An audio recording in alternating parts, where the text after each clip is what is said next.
come together, we can change our destiny.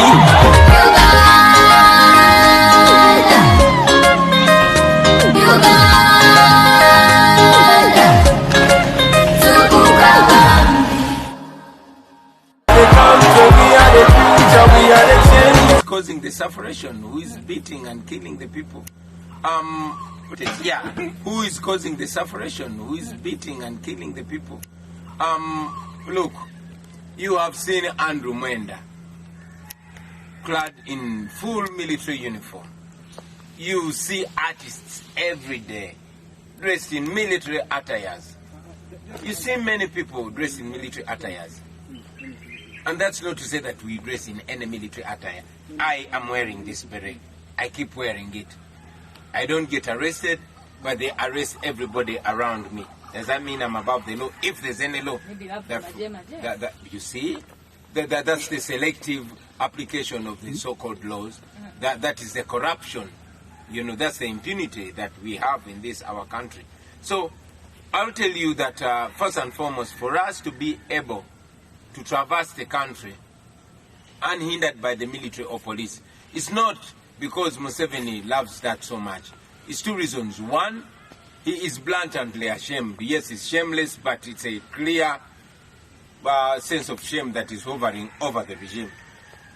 But most importantly, after Museveni's massacre in November 2020, and after the constant hounding of the opposition, abductions and killing of the people, we took Museveni, his son, and those around him to the International Criminal Court with more than 200 pieces of evidence tendered in. And we are still putting more evidence together. So Museveni knows that the international community is watching him, and this is the community that has been funding him to continue his misrule over the people of Uganda, to continue his regime of blood and national shame. So he is aware that he's a candidate for the ICC. He knows what happens. So he probably is trying to behave himself in order to tone down on the pieces of evidence that are coming, to add on the petition that we put up against him. Probably that is why we've been able to move peacefully so far. Like I said, we are always peaceful, and it only gets messy when the police messes it up. Coming back to the so-called military stores that they claim we have, they've raided our offices many times, stolen our berets, while every other person is putting on berets, including them. The NRM tried to copy our beret and they made them in yellow. Apparently for them, it's okay to put on berets, but not us. All this they are doing because they are trying to look for any reason to arrest, torture, and incarcerate our supporters. Berets, none of them has been convicted. You know, all of them have been tortured, incarcerated for lengthy time, some years, but they've been released.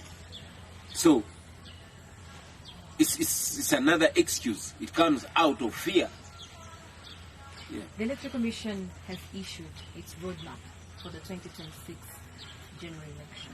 I would want to find out from you. I'm sure you've read it. Does it answer the questions that were left during the 2021 general elections? It doesn't answer any question. We are not so bothered by the Electoral Commission's roadmap because you know what? One of the reasons why they issued that roadmap was probably for them to ensure that the people of Uganda go past the 2021 rigged election. We have not gone past that election. We won that election and we continue to, to call out the regime for having rigged that election. But this national tour also is to show the people of Uganda what they missed when that election was rigged. We had a program, which program we continue to highlight, a program of a return to democracy, return to civilian rule, a program of a revamption of the economy, an absolute fight and crushing of corruption, which corruption General Museveni has been the chief priest of, and many other things that I cannot in very quick minutes, detail.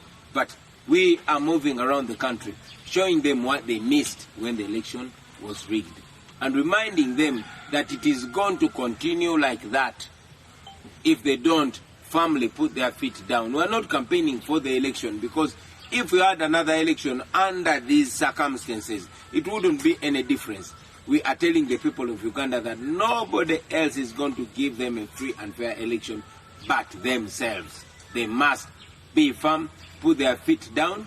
We are working locally and internationally, knowing that when the international community finally distances itself from Museveni, like it's clearly beginning to, then we will be dealing with a much more weakened Museveni, and our effort to make him fall will be easier. Mr. Chabwani, are you coming back in 2026?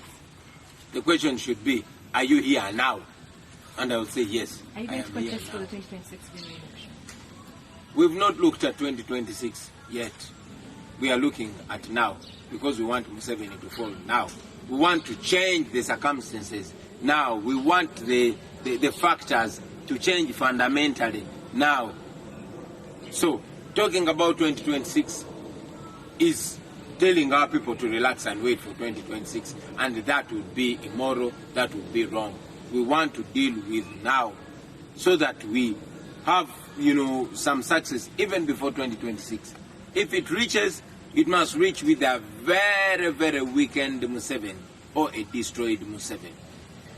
But many think with this broad choice that you're taking out, it's one of the strategies. You're trying to position yourself. Everybody has a right. Everybody has a right to think the way they think. But you ask me because you want to hear what I'm saying. I'm not positioning myself. I am positioned already. Ritah, you're interviewing the guy who defeated Museveni. I was elected by the people of Uganda. So if it was going for another election, I know I would beat Museveni or anybody very easily, because we've beaten them before. So I'm not campaigning to be voted. I was voted. I am pushing this campaign of reawakening and self-assertion, so that the people of Uganda can be able to defend their will. Not just to take them into an election when they are a weakened population. We have to have a vibrant and fired up population. Mr. Chabwani, how will these Ugandans reawaken their will? Many of them are struggling financially. Yeah. We just have a week or two for children to go back to school. Many of them have no school fees. Many of them can't even afford food. They can only eat once a day. And with the World Bank decision to not lend more money to Uganda, it has left many of the people panicking. What solutions do you have for the Ugandans who are struggling financially, economically, and a country like Uganda where we are bleeding? We have no money. The country is broke. Ugandans are broke. Maybe for you, it is that brokenness. It is that brokenness that emboldened the people of Tunisia to kick away the dictator. It's that brokenness that emboldened and annoyed the people of Sudan and many other places to kick away their dictators. I want the people of Uganda to be angry and to have resolve. That is when they are going to do what they must do. We want the people of Uganda to charge up, to be angry, to get annoyed, to get uncomfortable about the situation, So that is a factor as well. If people were broke and impoverished and they are not getting the leadership to charge and change their circumstances, that would be the unfortunate bit.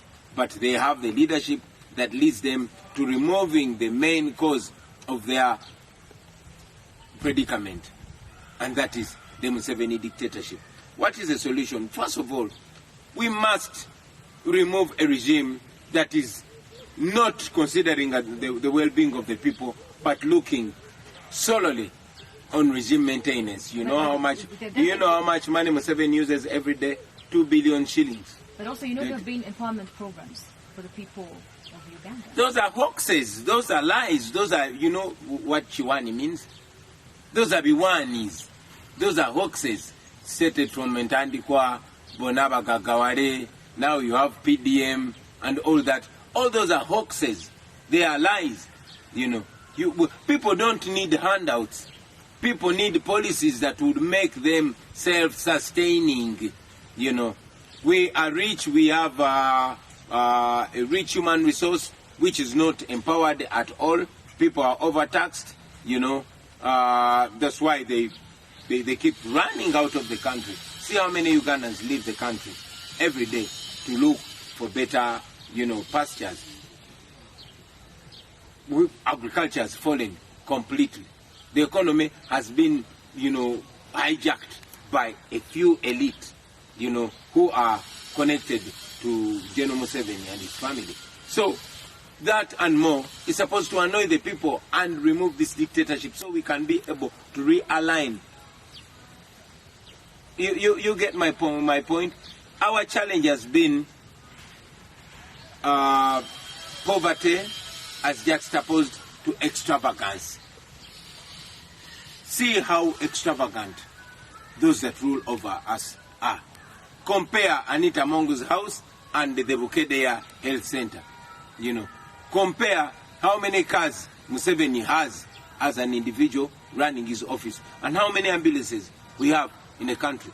Compare the money that is spent on security and weapons of destruction as juxtaposed to the budget in the healthcare sector. Compare the salaries of our teachers and their working conditions. So all that has to change. It only changes when we change the head, because the priorities. And with this World Bank decision today, the government is saying they're going to cut expenditure. What are some of those areas you think we should be focusing on if we are to raise revenue by ourselves and don't have to use? First of all, crack down on corruption. Crack down on corruption. According to URA records, we lose 10 trillion every year that we lose to corruption. Sorry? We lose about 20 trillion. You see, now I'm even underestimating it. 20 trillion lost to corruption. We know who the corrupt people are. We know who the thieves are. They went beyond stealing money. They even steal iron sheets. These are the people around Museveni. Crack down on corruption and channel that money to help the people. That is number one. Number two, realign on our expenditure. Why must we spend all that money on administration? See how many ministers we have. How many ministers did Obote Oamin have? See the presidential advisors, the RDCs. Now those that are in power, look at how their convoys move and how much money they spend. So just those two things alone can fundamentally alter our circumstances as the people of Uganda. Then invest in healthcare. Make sure our people don't die stupidly like they are dying. And others, like I said, I would take the whole program just talking about our solutions. This whole issue of the World Bank decision remains a serious threat to this country and to the people that you lead, the people you want to real with them. Because many of the programs are supported by World Bank, the nations that know that. Meaning Omuntu Wawansi will suffer as a result of World Bank, not giving money. They stole it. Museveni and these people. Remember what happened to the Gavi funds? Stole it, Museveni and these people. You know what happens to the money that comes in to support refugees? Stolen. Okay? The only difference is that they've been stealing the funds that we borrow, which funds you and your child, me and my child and our grandchildren are going to pay. They've been stealing it. Now they're stealing taxpayers' money. In any case, they've been stealing 20 trillion of taxpayers' money annually. So the Muntu Wawansi has been suffering and will continue to suffer because these are thieves. Okay? And I'm being blunt because that is what they are. These are thieves. The international funds were not helping us anyway because they were being lost in corruption. And those that were not lost in corruption were being used to subjugate us. Myself and my team were moving nation to nation, organization to organization, asking them to stop funding Museveni's regime. We're happy that they're stopping. We also want them to put sanctions on them. We want to weaken the Museveni regime, I repeat it. And we can weaken him. One way of weakening him is to make sure that they don't sponsor his killing. The guns that kill us are given by Americans. The money that he uses to buy people, to compromise those that are speaking the truth against him is given from abroad. Museveni is an agent of neocolonialism, is an agent of foreigners. So we are asking them to stop sponsoring killing, to stop sponsoring that regime of national shame. They are stopping, and we appreciate. We want them to even put sanctions. That is Ritah Kemigisha, and later on we shall give you a chance as well. I guess we shall have you in calls as well to ask Robert Chagan if you have any question, or also you can share your views and opinions. We take another quick short commercial break. Driving back from our country, as soon as we are done, in fact, we cut some activities short as well, because we had even been antagonized. In fact, we cut some, driving back from our country, as soon as we are done, in fact, we cut some activities short as well, because we had even been antagonized in the first place. We don't take these threats lightly at all. We don't take them lightly because we've had similar threats and they've come to pass. We were warned in Arua. I was told that there was an attempt on my life, and as it all turned out, I survived narrowly, but my driver did not survive. The late Yasin Kauma, may God grant his soul perfect peace. Now, we know that the regime has made attempts on my life numerous times. I've survived gunshots, There are times when they even aimed at me and the bullet went through the windscreen of my car. So they've taken attempts on my life numerous times. Therefore, I cannot treat any threats lightly. Yeah. And I would want to find out from you, such as ordinarily, when such threats are issued, when you receive such information, you would have to inform the security officers. Did you do that? The security officers, the same security officers that are responsible of having tried to eliminate me? Are you not aware that it is the SFC that shot and killed Yasin Kauma? Are you not aware that it's the military that ran over Frank Sentes and killed him? Are you not aware that it is the Uganda police that killed Ritah Kemigisha? Are you not aware of that? But it is standard procedure. When such a threat is issued, the first respondent should be security. In a legal and moral situation. But as of now, when we know that the chief murderer, who is General Museveni himself, is presiding over a system, then that system is rotten. And we opt for other means. We would have gone to Ugandan court. Why do you think we've taken Museveni to the International Criminal Court? Because all the courts here in Uganda are muzzled. So you cannot seek refuge from the same animal that's trying to eat you. However, we expose them because I know that I cannot, fight against Museveni violently because he has all the guns and all that. But by exposing him internationally, in a way, it keeps me alive tentatively.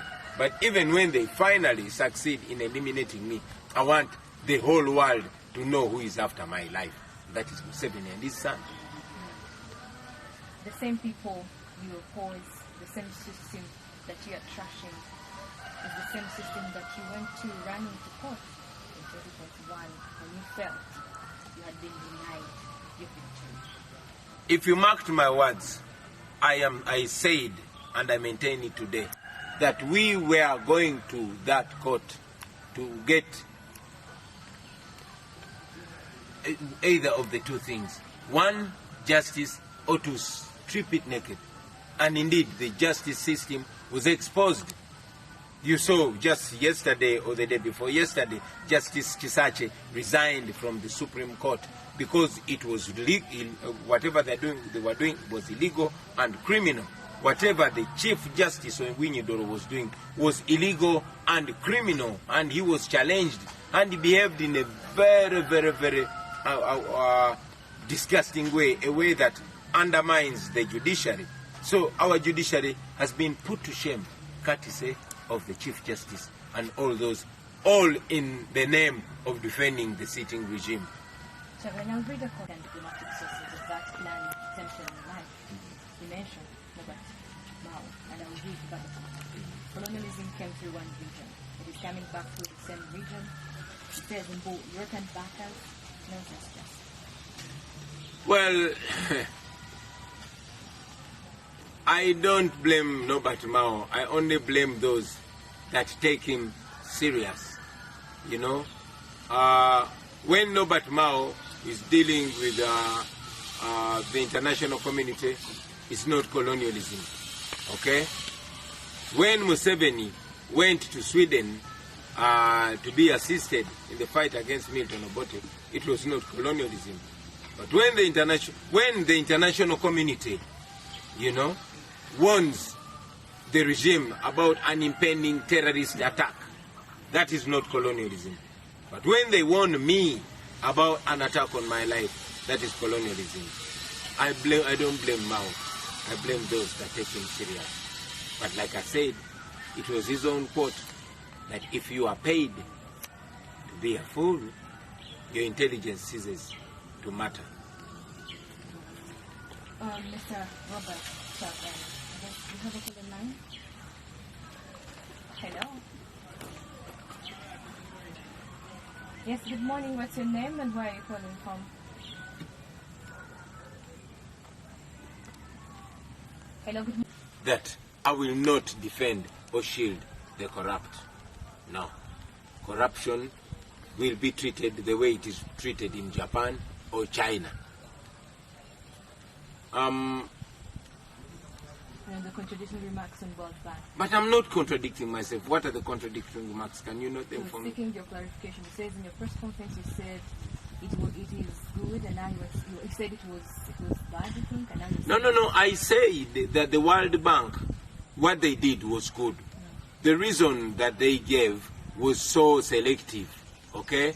It was a long time coming. Museveni has been killing people, abusing human rights. He killed people in Kasese. He massacred people, including women and children, in the most degrading way. He killed people in Kayunga. He killed people around Uganda, the whole of Uganda recently in 2020, November. So that was a long time coming. It should have come much earlier, not only tagging it on this new law, but they should have tagged to human rights that have been abused, because the first human right is the right to life. I have another question here from the one in Mwezi. He says, at 30 years, Chagulanyi was driving an Escalade worth about 200 million shillings in a poor Uganda, where Museveni has stolen everything and made all Ugandans poor. And he says, where did he get it from? You see, it amazes me when people start thinking that even a farmer in Toroko owes the rain that makes his farm produce grow to Museveni. Yes, I was a very smart and very talented young man. I got successful much earlier. In fact, if we were well governed, I would be much more successful, you know. Yes, by the time I came into politics, I was probably the richest artist in the country. I continue to be successful. That is according to my business acumenship. Of course, with all the challenges, with the messed up infrastructure, with the corruption that is ongoing, I was able to make it. Imagine if we were in a better Uganda. Maybe I would be Jay-Z. So it is Museveni. It is Museveni's fault that I'm not Jay-Z. Yeah, maybe I would be at that level. And I'm trying to create a better country so that you can also be as successful as I was able to be, you know. If in any case, I would have kept quiet and enjoyed my success as an individual. But I'm trying to make it possible for you, because it shouldn't be only me. It should be all the people of Uganda. So many people that have not been as lucky as I am have left the country. I was an artist, and back then, art was not as attacked as it is now. I doubt that it's possible for artists to benefit from their art like our generation did. Mr. Chabla, speaking about that at KFM, we are a station of better information and the best music. And like we said, before we got to know Robert Chabla, we knew Bobi Wine, the ghetto gladiator, the ghetto president, all the names that they have called you from the time you were doing music. Let's speak about the creative industry as it is right now. And I want to find out from you what way ahead for this industry, because we're seeing a number of challenges. They're in this industry, and many have attributed it to the political divide. Yes. They're saying politics is destroying this industry, and many have said it has been more evident from the time you left that dancehall starship and joined politics from MP to now a presidential candidate, leader of a whole, political movement or political party, I should say. Which way forward for the troubled creative industry in this country? I'll tell you that if I was a trader, trade would be in danger. If I was a teacher, the teaching industry would be in danger. If I was a medic, that sector would be in danger. Why? They are attacking the music industry because it produced a person that is giving them headache. That's Bobi Wine. And they are scared that the music industry could produce another Bobi Wine. That's why they're trying to muzzle it and own it up.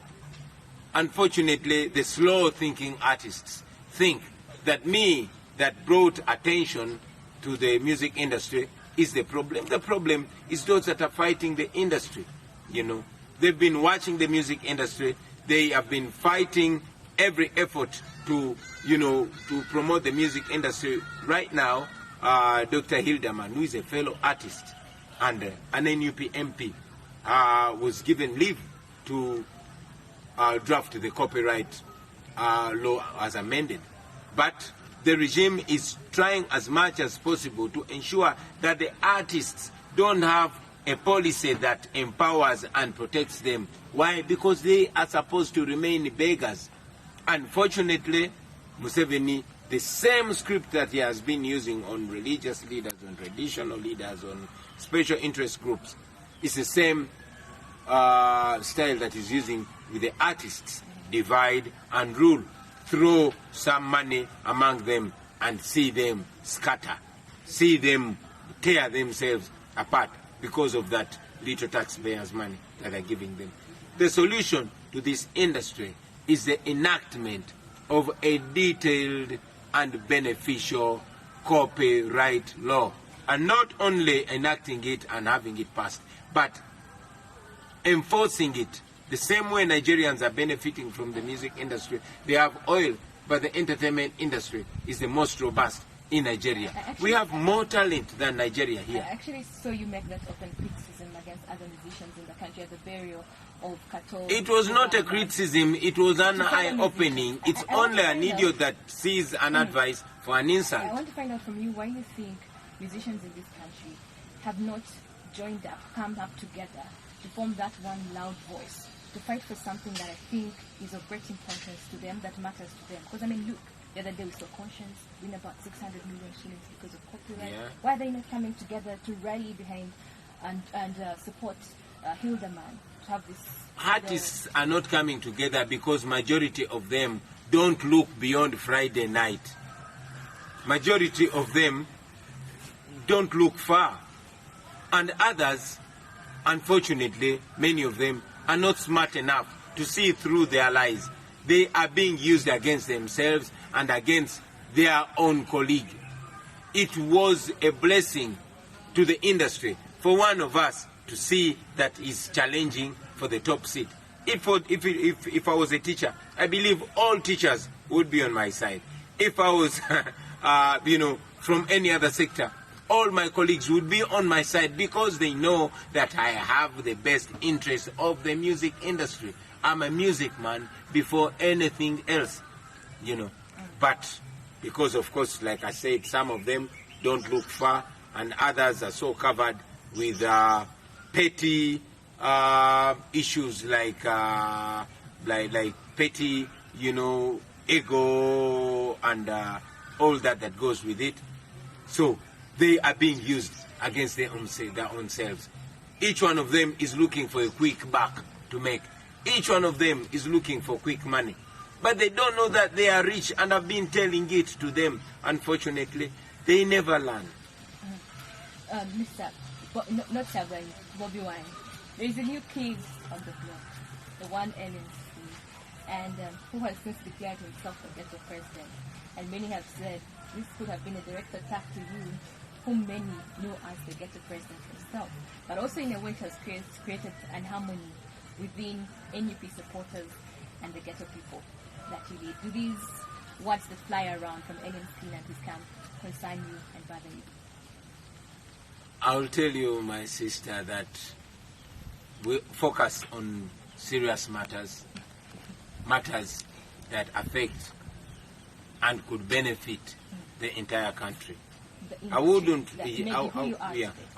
really want to vulgarize and reduce national issues to individuals. Artists are artists. I've been there more than 20 years, and we show examples. Some learn from our examples and others don't. But the target that I have is to offer as many good examples as possible. So I would, at this juncture, advise all people, especially music lovers, to major on majors and minor on minors. And I would like to pick your thoughts on this whole issue of tokenism. It is one thing that has made musicians get divided, that is killing the music industry, that has killed politics. Today you will have a one Twaha with Bobi Wine. He will be given some money, he will be funds. And we've also seen these divisions within musicians themselves. The whole issue of the Ritah Kemigisha. Well, tokenism. We call it tokenism, I call it corruption and bribery. But corruption has been the fuel that runs this regime, you know. Unfortunately, our people don't seem to learn. They give you a little and take away a huge chunk from you, but you don't notice it immediately. I'll tell you that ever since I rose to the occasion to challenge General Museveni, I became, in many ways, a source of employment. Somebody will go to the regime and convince them, oh, me, I can fight Bobi Wine in this angle. Fund me in this way. And they do, you know, to the extent that Museveni ended up even appointing some people, calling them presidential advisors, because they promised him that they would, you know, fight me. But that's not new. The same thing was used by the colonialists. They would come among us, among the black people, fund some black people with voices to fight against the leaders that were trying to liberate black people from white oppression. So it's not new. It's just a template that Museveni brings from colonial days to today here. I continue to tell these our brothers that I am not fighting you, I am fighting for you. You fellow artists, I am not fighting you, I am fighting for you. All of you oppressed people. It is like, you know, under the great late Aman Vasu, they talked about it. He said, Abasibe okulwanira mukomera libabola lya magezi. When you find prisoners fighting within a prison for any of them to be the head of where food is being served, you know, it's a shame. They should be fighting to get the key so they can break loose and be free permanently. But when we shall take another quick short commercial break, when you do get back, I'll pick your thoughts on this whole issue of battles that we are seeing, and also find out if you still miss the stage. Wayne, I want to find out from you your stand, especially on this whole thing of battles, and as a person who has spent in the industry over 20 years, if this is the right way to go. Yourselves having had battles that were not only lyrical, but also turned ugly sometimes on the bloody, from the Fire Bears, Gargamel, Island, and all that. Do you think this whole thing of battles is the right way to go for this industry? We have Sugar Cindy up next. Yeah, thank you. As an artist, I grew, I transformed from youthful levels to mature levels, and now progressing to elderly levels. We had our own share of fights. I personally was involved in quite a number of physical fights. However, as we grew up, personally, I believe that my energy went more from the body to the brain. And yes, we still had contestations. And those contestations, we agreed to take them to the microphone. And you remember that I battled our brothers. First, I took on Chameleon, then later Baby Cool. And, I matured past that. Of course, battles, having set the precedent, music battles continued. They're a good thing. Hopefully, they are kept professional and moral. But they're a good thing. They bring competition, in the music industry. And it also creates that spark that makes music more competitive and therefore more enjoyable. So, I know that these two female artists are going to battle it out. Where do you stand? I am an elder. All these two are my sister. Of course, I have my favorite, as an artist. I have my preference on one of them. But I don't want to be seen to say, okay, this one over this one. It shows you that even when artists are having concerts, for example, tomorrow, Navio and it's actually today. Today, Navio and Gravity are both having concerts. Navio is a personal friend of mine. I've worked with him on 2 tracks, Badman from Kamacha and Number One, and I have great respect for Navio. He's such a talent, and he's a personal friend to me, and I owe him support. But at the same time, Gravity is also an artist in Uganda. He might not be a friend, but I also, as an elder, I also owe him that, push, because I don't want to be seen to favor one over the other, even if I have my own favorite. So the same way, let the supporters of Cindy go and support, and let the supporters of Shiba also go and support. In my position as a leader, I am constrained to point a finger on one, although I have my personal favorite. Your music is going throughout various platforms. We saw how the world, the people went into a craze when the microphone was smuggled to your table at the Zex Landy show. Of course, man. Of course I miss stage because I am Bobi Wine. And there's no other Bobi Wine.